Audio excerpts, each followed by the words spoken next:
We have made this covenant in trust and shared faith in God. A second example.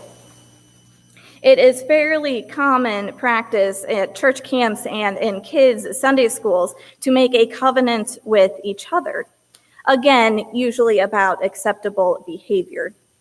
We covenant not to bully each other. We covenant to treat each other with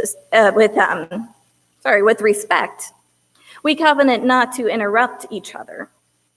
And throughout the course of the church camp or the Sunday school year, we hold each other accountable to the behavior that we have covenanted not to do or to do, which we have made out of a shared faith in God, who expects us to treat each other with Christian love.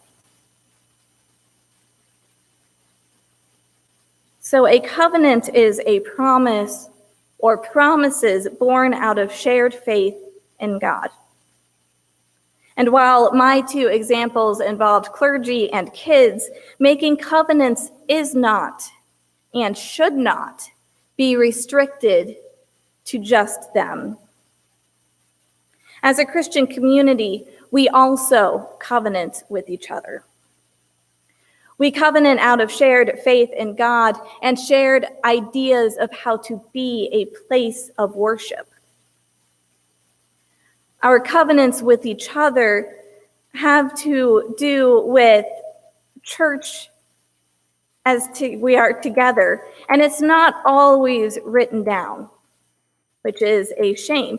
It would be easier to remember if we could all look at our covenants and be like, oh yeah, that's what we covenanted to do with each other, how to be church together. So I went through some of the documents that you as a congregation have adopted, and some of the unspoken covenantal promises, and I want to lift a few up for you.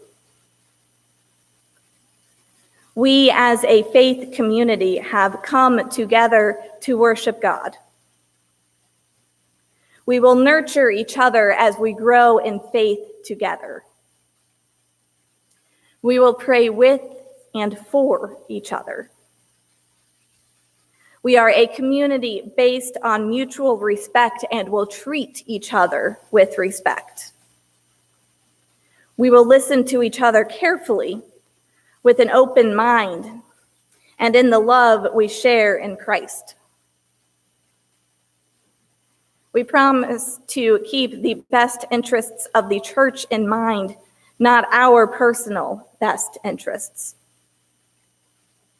We promise to talk to one another, especially to resolve conflict. To that end, we will talk directly and clearly with each other.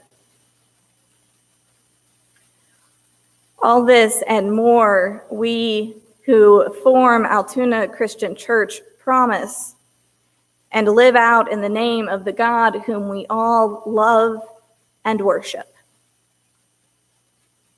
May it be so.